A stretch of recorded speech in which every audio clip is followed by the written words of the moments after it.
السلام عليكم ورحمة الله وبركاته. ما شاء الله كسر دواد يوتيوب channel كينا توصل وحني هرف بدا ولاشين دقة ما شاء الله أو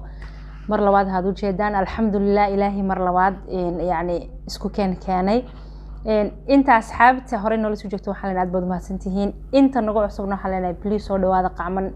فرن كسر دواد ولا نجعل كسر دواد qof kasta xilliga ay u tahay waxaan leeyahay wanaagsan subax wanaagsan galab wanaagsan habeen wanaagsan qof kasta xilligu waqtiga uu videogan daawan doono oo wanaagsan baa leeyahay ma sha Allah maanta waxaan rabnaa inaan ka hadalno arintii Safiya Tusmo oo dhowr waji Soomaalidu ay u kala saareen subhanallahi alazim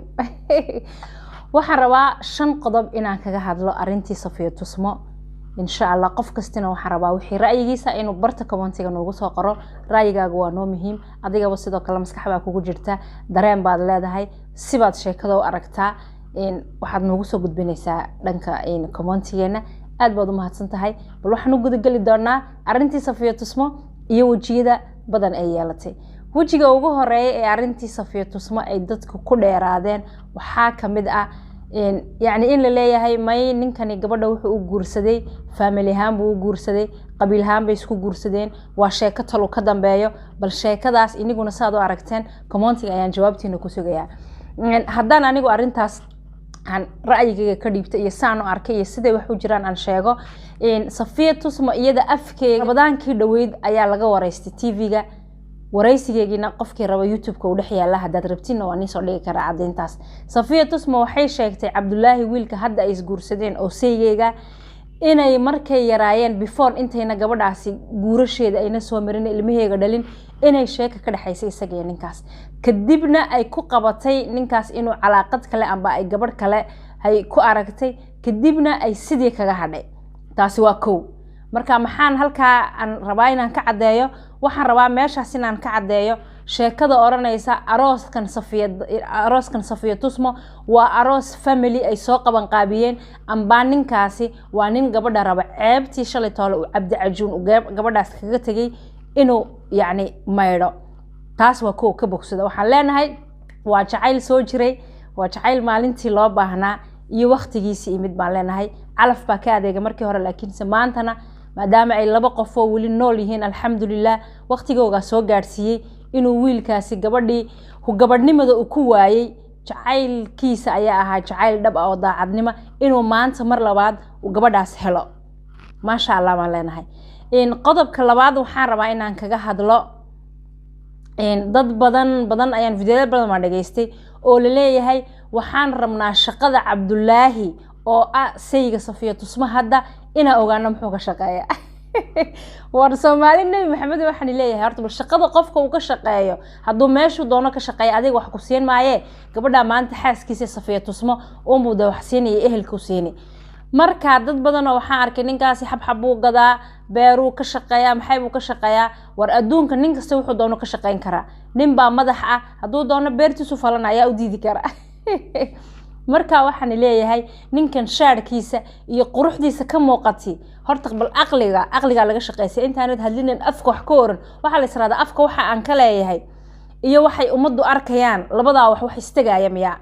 ninkan haduu nin beera ka shaqeeyahay baabuurta caynkaasna lagu ma galbiyeen soo waxaad garateen waa waxa soo lacagna gabadha ka muu bixiyeen iyo inta soo geela soo waxaad garateen ma marka ninkan waxaan anaga la noo sheegay sida xaqiiqda ah inuu Zambia ganacsado weyn iyo dalka Zambia ka shaqeysto waa kootaasi Soomaaliyay waa inaad ka hadhaan mid oranaysa xabxab haduu ka shaqeysana dawaanin shaqeysanaya oo xabxab kuba waa shaqo Allah ma qosle ma garateen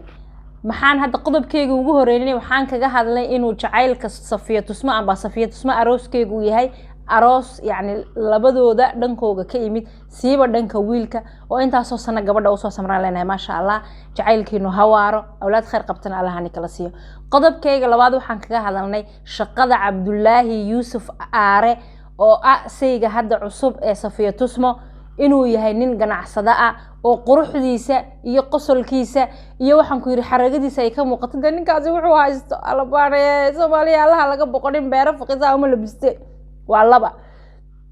midda saddexaad aan rabay inaan ka hadlo waxa la nagu badiyay Safiya Tusmo caruur xanuunsan bay haysataa caruurteeda lacagta lagu siiyo child supportiga Mareykanka ayay ninkan ku guursatay war maxaa iniga niga galay ya naakasti waxay haysato ilmaheega iyo ninkeyga ay haysaa ceebna ma ahin gabadhu haday ka jeeb wanaagsan tahay ninkeyga ay wax siiso ceeb ma ahin waayo nabigeeni Maxamed alayhi salaatu wasalaam Khadija markay ay naaga waxay ahayd Khadija Allah u naxariistay radiyallahu anha waxay ahayd gabadh yaani maal iyo muruq ba haysatay markay nabiga alayhi salaatu wasalaam aragtay inuu yahay nin wanaagsan oo amaanada xafidaya intay lacagteedii u dhiibtay yey ku tiri waxaan rabaa inaad tijaaro aad ku sameeyso oo lacagteeda ku shaqeyso way aamintay qof wanaagsan oo oo saadiq oo run sheegaya gabadh bay ahayd kadibna nabi maxamed alayhi salaatu wasalaam Khadija waati ahayd xaaskiisa ugu horeeyay guursaday radiyallahu anha taasi maxay daliil u tahay inay tusaysaa Soomaaliya indhaha ayaan iska qaadin dhagahana ay fura inay gabadhu hadayba jeeb dhaamto ninkeyga hay caawin karto Safiyana naagtii ugu horeysay ma ahay haday lacag Mareykan ka soo qaadatay haday soo shaqaysatay hadaa ilmo caafimaad qabaan ba ilmo xanuunsan midkii dooniba lagu siiyo Safiya kama dhigno wixeega haday ninkeyga siiso Allah laga baqo gabadhu haday jeeb dhaanto ninkeyga way caawin kartaa qodobkaana ma rabin anigu soo dhaaraado inta waa naga baxaya Safiya waxay child support ka soo qaadato iyo waxay iyadu shaqaysato ay xoogay ku shaqaysato iyada iskale ninkay doontayna ku guursan kartaa taasna waa qodobkii saddexaad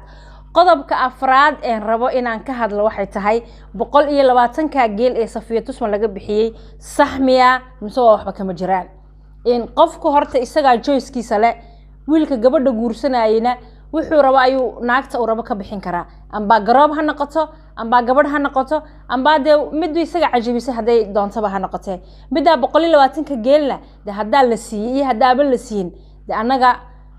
mid noo taala maahin hadaa la siiyana ma sha Allah iyada iskale haduunan siinin aduudadu afka ka yarina imsa $100,000 ba halka la soo furtay leeyahay heblaay $100,000 ba lagu meheriyay heblaay $50,000 ba lagu meheriyay marka qofku wuxuu afka ka yiri naagtiisa siinayo taasna isaga og halkaas looga hadhaa oran lahaa waxaan soo hadhay aan rabo inaan ka hadlo waa mid ugu dambaysa oo oranaysa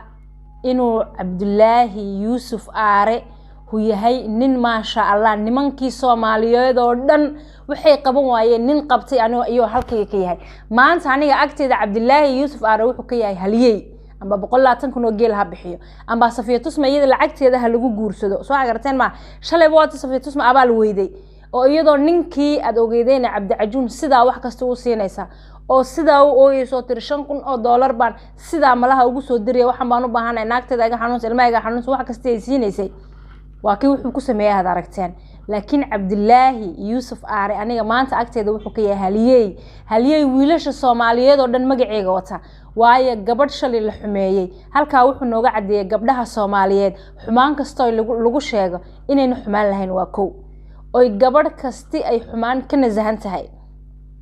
ilaa mid uu shaydaan qaatay maahan gabadha maanta wuxuu soo celiyay ma sha Allah sharafteedii dadnimadeedii wanaageegii irdigeegii ayuu maanta soo celiyaan leena Cabdullaahi Yuusuf annaga maanta Cabdullaahi Yuusuf agteeda wuxuu ka yahay haliyay Soomaaliyeed oo ummadda Soomaaliyeed magacna kule yaani una tusaale lagu daydo ma sha Allah Safiya Tusmo hadaa shalay ceeb laga sheegay ceebteedii maanta mid daboolaa yimiday sidii gabadh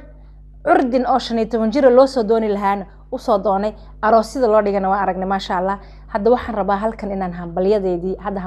ayaan rabaa inaan u diro ma sha Allah waan la daahay laakiin ma sha Allah waxa leeyahay arooskiinu kii lagu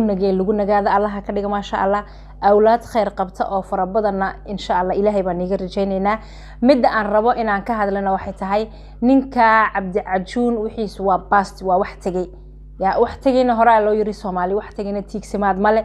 marka haduu daysaw arooska ka xumaanay haduu heesa soo wadana da wixii maxaa la dhahaa wixii soo socdaba war jiraba cakaaro iman ma garateen marka videogayga marabina anigu dheereeyo intaan video xiga aan hawada ku kulmi doono waxaan ilaahay aniga nabada iyo anagoo nabada ma sha Allah aan ku salina xabiibkeena Allahumma salli ala sayidina Muhammad please waxaan rabnaa videogan haddaanad horay nagu share gareen hadda noo share garee like tuna waa noo muhiim subscribe noo saar si aad u noqoto saaxiibkayga noo dhow video kasta soo dhigno had noola daawato insha Allah aad baad u mahadsantihiin وعليكم السلام ورحمة الله وبركاته. ciao ciao.